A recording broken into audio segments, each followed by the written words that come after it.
बात उन दिनों की है जब मेरी नियुक्ति एक अच्छी कंपनी में एक अच्छे पैकेज के साथ हुई थी और मैं कंपनी के गेस्ट हाउस में रह रहा था।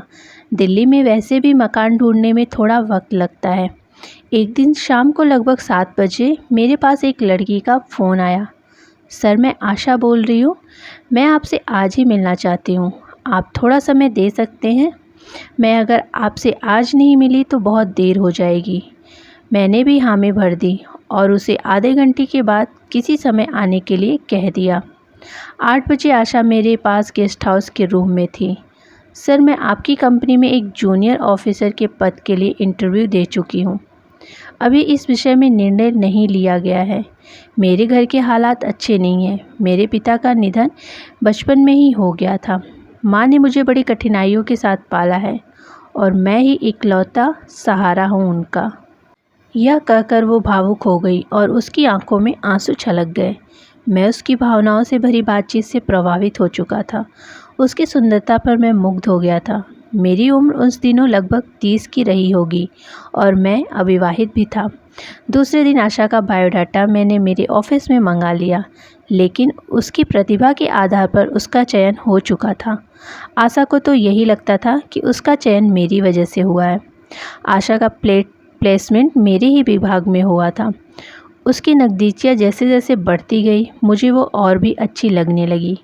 अब तो वो बगैर किसी सूचना के सअधिकार गेस्ट हाउस में मेरे कमरे में आने जाने लगी थी।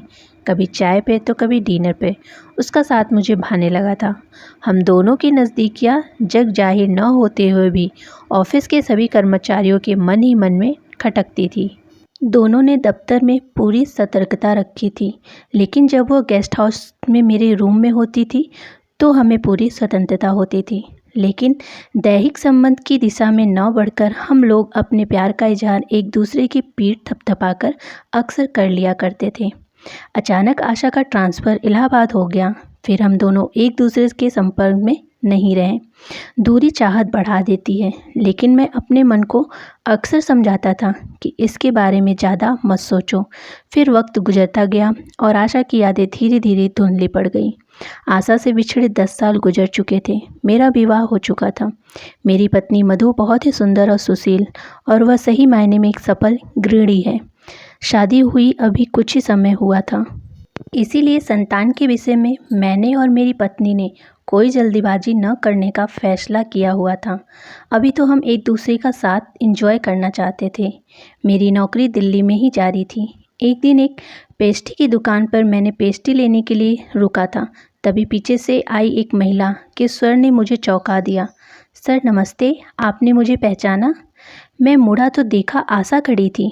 नमस्ते, तुम्हारी याददाश्त की प्रशंसा करनी होगी। इतने अरसे बाद मिली हो और मुझे तुरंत पहचान भी लिया, मैंने कहा। उसके साथ बिताए दिनों की स्मृति मस्तिष्क में पुनः जागृत हो चुकी थी।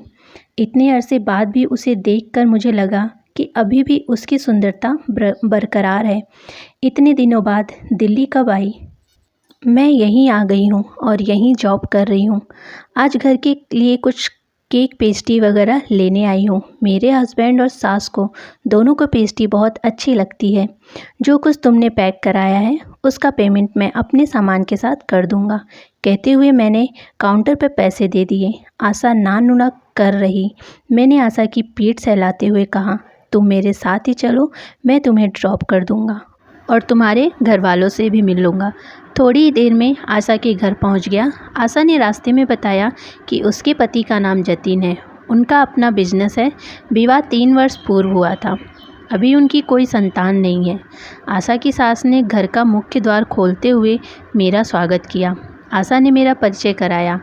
मम्मी जी, ये श्रीकांत है। 10 साल पहले मैं इनके दफ्तर में ही काम करती थी। इन्होंने मेरी बहुत सहायता की थी, बहुत अपनापन दिया था। खैर, हम लोगों ने साथ साथ चाय पी। जतिन अभी अपने कामकाज से वापस नहीं आया था। मैंने आशा की प्रशंसा करते हुए माँ जी से कहा, आपके घर व ड्राइंग रूम का इंटीरियर बहुत अच्छा है। माँ जी ने कहा, यह सब तो आशा का कमाल है। आशा को घर सजाने का बहुत शौक़ है। एक दिन मैं आशा के घर पहुँचा तो माँ जी तो घर पर ही थी, पर जतिन अभी वापस नहीं पहुँचा था। जतिन अक्सर अपने बिजनेस में ही व्यस्त रहता था आशा मुझे बैठाकर चाय बनाने चली गई। मैं ड्राइंग रूम में माँ जी के साथ बातचीत करता रहा। जब आशा चाय लेकर आई तो मैंने माँ जी से कहा, आशा चाय बहुत अच्छी बनाती है। तारीफ़ करना तो कोई श्रीकांत से सीखे, ये प्रशंसा करने में बहुत माहिर है। जतिन के पास तो इतना टाइम ही नहीं होता कि वो मेरी तरफ गौर से देखे। कहते हुए आशा मेरा हाथ पकड़कर मुझे दूसरे कमरे की ओर लेकर चली। आइए मैं आपको जतिन का कंप्यूटर दिखाती हूँ। यह तो मात्र बहाना था। मुझे एकांत में ले जाने का। माँ जी रसोई में व्यस्त हो चुकी थी। माँ जी का बहुत सहारा है। वैसे तो अच्छा खासा समय ऑफिस में गुजर जाता है, पर यह तो आप मानेंगे ही कि प्यार और स्नेह की भूख अपनी जगह होती है। बड़ा मन करता है कि कोई अपनापन जताए, अपना सा लगे, मोहब्बत से गले लगाए, पर ऐसा कुछ जतिन के साथ कभी हो ही नहीं पाता। कहते कहते वह मेरे निकट आ गई। प्यार से उसकी पीठ सहलाते हुए मैंने धीमे स्वर में कहा, मुझे तुम अपना ही समझो। अब जब एक अंतराल के बाद हम दोबारा मिले हैं तो प्यार की कमी तुम्हें कभी महसूस नहीं होने दूंगा। माँ जी के आने की आहट से हम दोनों सतर्क हो गए। आशा की पीठ पर जो हल्का सा स्पर्श हुआ था, उसने मेरे मन में कई प्रश्न उठ खड़े हुए। शायद आशा को मुझसे कहीं अधिक अपेक्षा रही होगी। इन एकांत के क्षणों में कुछ भी हो सकता था। एक दिन मेरी पत्नी मधु किट्टी पार्टी से लौट कर आई। बातचीत के दौरान मधु ने मुझे बताया, किट्टी पार्टी में मिसेस चोपड़ा तुम्हारे बारे में जानने के लिए बहुत उत्सुक रहती हैं। वे तुमसे बहुत इम्प्रेस हैं, अक्सर तुम्हारी तारीफ़ करती हैं। मैंने चुटकी लेते हुए कहा, मधु मुझे पता चला है तुम भी मेरी तारीफ़ में अपनी सहेलियों से बहुत बातें करती हो। मधु ने प्रतिक्रिया में बस इतना कहा, मैं झूठ तारीफ़ नहीं करती, आप हर तरह से तारीफ़ के काबिल हैं। फिर मेरी पीठ सहलाते हुए बड़े प्यार से कहा, you are real sweet husband. मैं फूला नहीं समाया, आत्म विभोर हो गया। आशा अक्सर अपने ऑफिस से मेरे कार्यालय में आ जाया करती थी और मैं उसे उसके घर पे ड्रॉप कर दिया करता था। अपनी कंपनी में आशा अपने मधुर व्यवहार और कार्यशैली में गुणवत्ता के कारण कई प्रमोशन प्राप्त कर चुकी थी। उसे उसके दफ्तर में सभी बहुत पसंद करते थे। एक दिन जब वह कार में मेरे साथ अपने घर की ओर जा रही थी तो मैं उसके मांसल शरीर पर मुग्ध हो उठा। मेरे मन में बिताए दिनों की नज़दीकियाँ तरोताज़ा हो उठीं। तब मन में ख्याल आता था कि काश आशा के साथ मेरी नज़दीकी कुछ इस तरह बन सके कि मज़ा आ जाए, पर अक्सर मुझे अपने इस विचार पर हंसी आ जाती थी। आशा जैसी लड़की का निकट होना एक संयोग की ही बात थी। कार में आशा को मेरा एकटक उसे देखना अच्छा भी लगता था, लेकिन मेरी नैतिकता इस वासना की चिंगारी को ठंडा कर देती थी। तब आशा खिलखिलाकर हंसती थी तो मुझे बहुत ही अच्छी लगती थी। आशा के मन में मेरे लिए प्रेम पनप रहा है, ऐसा मैंने अक्सर महसूस किया था। एक बार उसके घर गया तो उसके पति जतिन से मुलाकात हुई। वह एक सभ्य और सुलझा हुआ इंसान था। मैं आशा के घर जाता रहता था। वह कभी कभी बच्चों जैसी मासूमियत के साथ हट करके मुझसे किसी भी चीज़ की मांग कर बैठती थी तो जतिन उसे समझाता था। उत्तर में वो कहती कि तुम हम दोनों के बीच में मत पड़ो जतिन, मैं सर से जो चाहती हूँ अधिकार लूँगी। ये उम्र में हम सबसे बड़े हैं और इनसे हम लोग कुछ भी ले सकते हैं।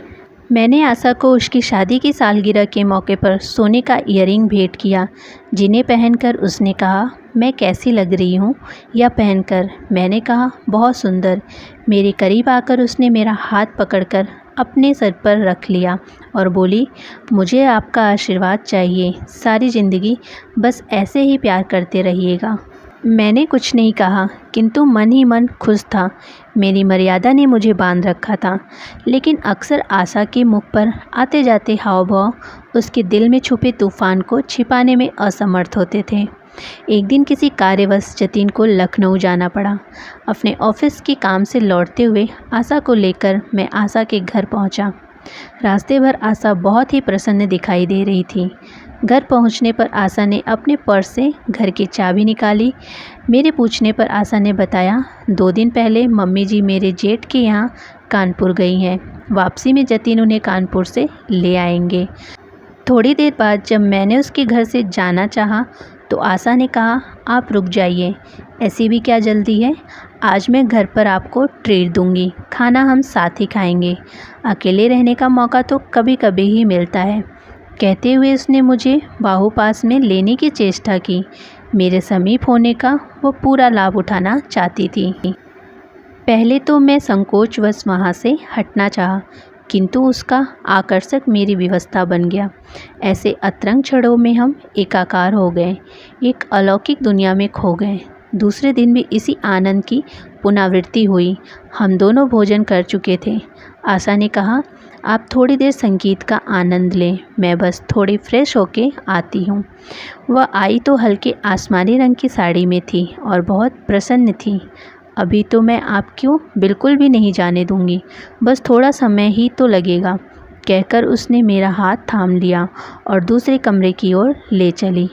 ज़रा इधर आओ मेरे निकट, मैंने आशा से कहा। मैं तुम्हें बहुत पसंद करता हूँ। तुम्हारे व्यक्तित्व में कई अच्छी बातें हैं, लेकिन जो प्रेम तुम मुझ में ढूंढने का प्रयास कर रही हो वह केवल तुम्हें जतिन में ही मिलेगा। जतिन के हृदय में भी हिलोरे मार रहा है। नदी को जानने के लिए गहराई में उतरना पड़ता है, किनारे पर खड़े होकर नदी की गहराई का पता नहीं चलता है। तुम्हारा समर्पण केवल जतिन के लिए ही है। वह सब जो इतनी आसानी से उपलब्ध है, उसे कोई इतनी आसानी से ठुकरा सकता है, ऐसा आशा ने कभी सोचा न था। थोड़ी देर वह चुप रही, फिर उसने बहुत भावुक होकर कहा, आज की इस निकटता ने हमारी संबंधों को एक नया अर्थ दिया है। आपने ये सिद्ध कर दिया है, आप मेरी नज़दीकी से कोई लाभ नहीं उठाना चाहा।